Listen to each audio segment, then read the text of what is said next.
I'd rather be. I don't care, they can be mad at me. Better them than the Lord after me. Good morning, Grand Rising, and welcome back, MK Tribe. It's your girl, Empress Mommy, and we're back with another video. And Kain. So, what is going on? We're in a completely new environment, and so I kind of want to tell my story as to how I got here, how the Most High delivered me and the children from a space of uncomfortability and maybe even a trap and a snare for us, and delivered us and bring us to an environment where we can be used as a light for His will, and so that my family can really form a strong foundation and be aided by the community and have service to the community. So what happened? Because the last video I was up in my mountain house concerned about some decisions I needed to make and what would be the best possible outcome.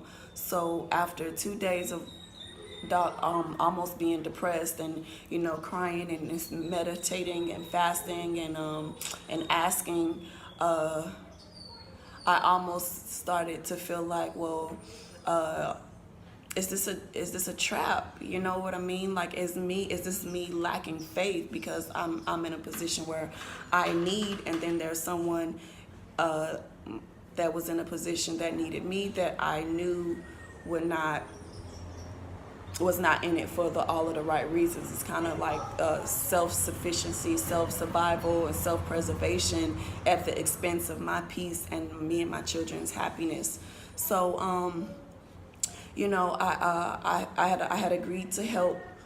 I had agreed to help my ex, and so he moved in and he came in, with blessings and everything, and and some aid and some balance, But after one day of being there, it's kind of like he flexed his ego, chauvinistic ways, and projected a negative attribute of me to another woman that was unwarranted and unjustified, just because it validates his ego, to be, I don't know, maybe a polygamist, entertain lots of women. Like he prides himself on being successful through the efforts and attempts of any woman, anybody that seems prosperous, that can help him with his career. Like, you're the one for him, and right now, because I'm the only one here, I got myself back here. Like, he has made decisions in his life that put me in situations where I faced real challenges that I had to overcome and get myself out of, like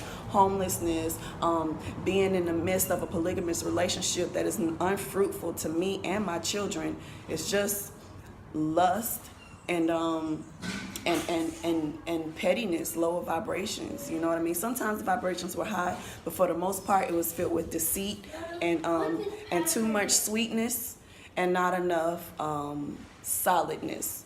So he made his decisions and he stood on it, and even told me, well, this is what I'm doing. And I never tried to change his or persuade him or anything. I just moved on and really, really took the time to heal, to fix my issues that I was having with myself that put me in that situation, and then move on and get myself back out here to this environment. I didn't come back out here to be a cushion for him. He has to figure out how to be a grown man. He's almost 40 years old, and I've had to do it with 4 children, and so when I got back to the island, I asked my son's father if he could, come spend the night with him, where he was in an affluent area where he was getting support, and he just would say yes and not come, and then, tell me in hindsight, oh, I just couldn't do it. But sometimes you have to give the effort to want to do it, to want to be in your child's life, where it doesn't involve the woman. Like, men sometimes need to,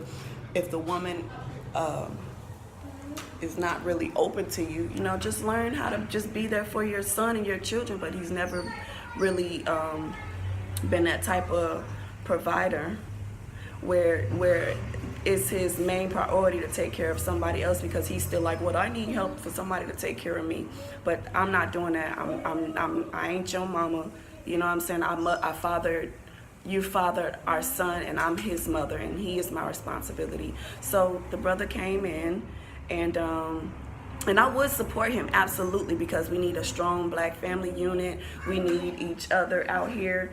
But I'm not open to people taking my kindness for weakness and being energetically mean to me and divisive. Like, if you can talk so much mean stuff about me to anybody who will listen, people that you just meet, then the true intentions of your heart is not really for me. It's just to be it's just circumstantial and to get what you need, and I'm not here for that right now. So I was praying after he got there. You know, he was on the phone with a sister. I'm like, cool, you know what I mean? I'm talking to somebody too, you know?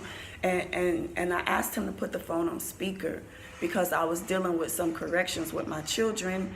And I was a bit, upset because I was dealing, I was correcting, I was disciplining my children. I asked him to take it off speaker, and he goes on this rant like, oh, she's just jealous and this, and then the third, and all of the things that weren't true.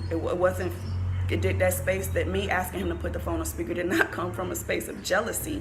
It was coming from a space of privacy. I need my privacy. I don't want whoever you're talking to hear the magnitude of what I'm telling my children to correct them. So if you could please respect our environment, because you're new to this environment. And he goes the night before, we had some heated discussions, and he could listen. He just went to bed and left me outside by myself. And to not argue. But when he got on the phone with this woman, he started yelling, shut the F up, you're this, you're that, you're this, you're that, completely disrespecting me in front of this woman, and I'm not going to deal with that. So the very next day, I went down and I went to a Vivienda office, and I went to ask for some help. I need my own space. Me and my children, we live in a house in the mountains where it's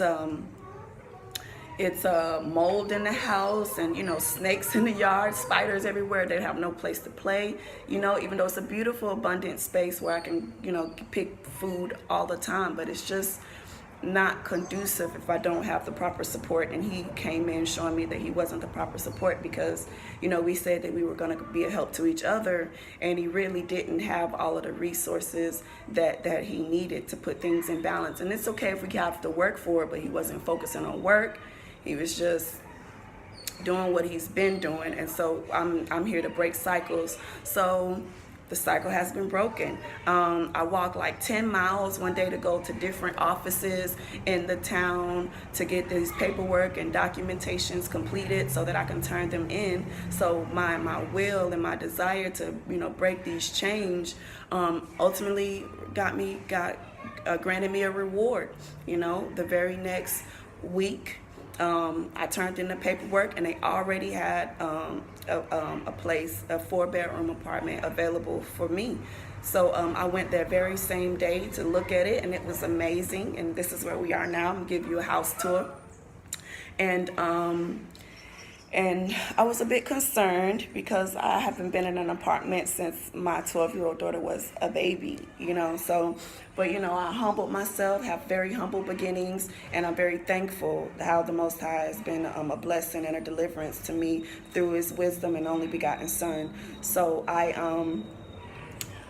came down the next day, signed the lease, started getting the lights and electricity connected, and switched from my old place, and we still don't have electricity here. They haven't hooked it up yet. It's holiday season, and we're going to the office to make sure that they do their job.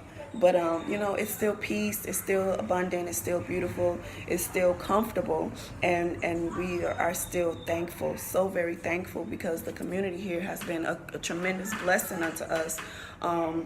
Within the first 5 minutes of me just moving in a few things, the neighbors came with a table and with chairs and with a couch and 2 chairs and a table and a TV. It's just amazing.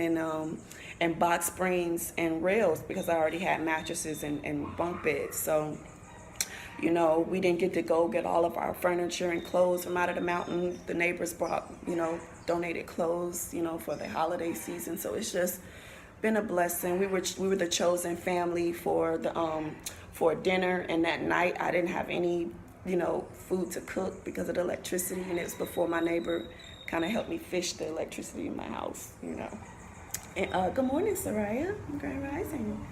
And so they came and brought me a big pan of rice and arroz and gandules, rice and beans. It was some pasta in it with fresh peppers and onions, and it was some meat. You know, we kind of donated the meat to the animals because it was unclean for us. But, you know, nevertheless, it was still a blessing, and we were able to, you know, be a blessing to something else that needed food and nourishment as well. And we were also nourished and taken care of.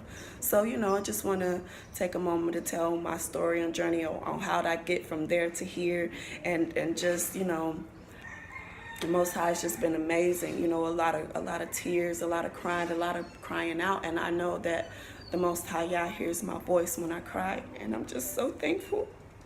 I'm so thankful because I just want to be in a space to where I can be my best self, and I'm such an empath that if the wrong energy is around me, it affects me, and I need my mind to be strong so I can do the will of the Most High Yah and be here for my children and see them to the best versions of themselves. So with that, I'm gonna give myself a minute to get my bearings, and I'll be back with to show you guys the house tour.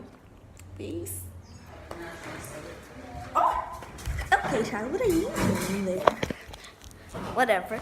So, well, I'm gonna be giving you guys the house tour. So I'm gonna show you guys first the walking in the house.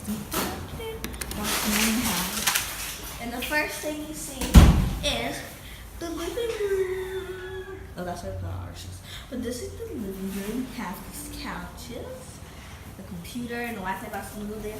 We have the TV, and over here we have Mommy's sacred space where we cannot touch. We have her Bible. We have all these little crystals and stuff. You can't touch it. Have the drum, and yeah, this is just Mommy's secret space. Just don't want Cain to touch it. Yeah. And over here we have the back porch. You see some birds up there. We put a bamboo up, and now we just have this door there, a plant, bamboo that we put in the bunny's cage, a tent. And this is our Venus flytrap. It bit me already, so yeah. We're gonna put our table here with our chairs. They're just lined up like that. And next I'm gonna show you guys the kitchen. Here's the kitchen. This is our front porch over here. Oh yeah, this is the pantry. We have all the fruits, vegetables, and we have tissue in there. And this is our refrigerator for now. Just got some vegetables in there. With some ice inside that container. Yeah, and this is our counter space for the living, for our kitchen. Don't mind those dishes, don't look at it. This is where we have our Wi-Fi coming in. I mean, our internet coming, electricity coming in because we don't have electricity yet. Now, so Leah charging her tablet. The Wi-Fi box over here because you didn't see that or hear that. So yeah, this is the kitchen. This is a pastele. Let me explain what the pastele is. Pastele is like tamale is wrapped in banana wrap, and inside it's like have bananas, a whole bunch of yummy stuff. When I eat it, I'll show you guys. And then the next room, we first walk down the hallway, I'm gonna show you what it is. Walk down the hallway, and you see my room. My room is very empty right now. So we have baby bunnies, da-da-da-da, laying down. That's Muffin, the gray one's Skipper, and the white one's Snowy. We have my bed. I don't have a box from yet though. That's my feeding package. That's a scrunchie. And then this is the window. I don't have my curtains yet. We'll show you guys a frontish house tour. That's just my closet. Yeah. Next, I walk down the hallway and we go this way. It's just a bathroom page for the toilet. And here's my sister's room. This is their bed, and there's Lily. We're twins with the pink tails. Wait, hold up. Why Soraya make her bed up though? You know those my rules. Have to make your bed when you wake up in the morning. And we have mommy's room. Have Soraya over here pulling some lotion because her legs ashy. Not no more. And those toes are ashy though. No. And we have mommy big old mirror, and you see me. And me. And Soraya. And yeah, her mommy's closet, her bed, her window. I love this. And we have Duffy over here. Oh, she just ran. And this is Kaine's room. What? Don't show my bunny. I can show your bunny how I went too. So yeah, MK Tribe, that is our new house. New house, new house, new house, new house, new house. So we'll talk to you guys when we're about to go out. Bye. So MK Tribe, I told you what I was gonna show you guys what I forgot what it's called right now. But that was wrapped in the banana, but this is how it looks, but it's way bigger than this, but I was eating it. But yeah, so you could put it with chicken, fish. Here's mine right here. I was already eating mine, so I'm eating it with some pasta. And it goes inside of this Banana leaf. I already showed them. So yeah, guys. What it do, MK Tribe? Empress Mommy, we're back at the house, and we've had electricity for over a week. We just didn't know to cut the circuit breakers on, so let there be light, so we can start getting more comfortable in our new house. We can do more things at night, and we don't have to worry about, you know, bumming electricity off the neighbors. Our Wi-Fi box is on. We can get some work done, and we'll check you guys in. There's no hallway light? Okay. Oh, well, we'll check you guys in the next video. You guys want to say peace to the MK Tribe? Yeah. Okay. Peace, guys. Peace, guys. See you next time. No. Oh, wait. Kaim wants to say bye. It. Say bye, MK Tribe. Say peace. Try. Shalom.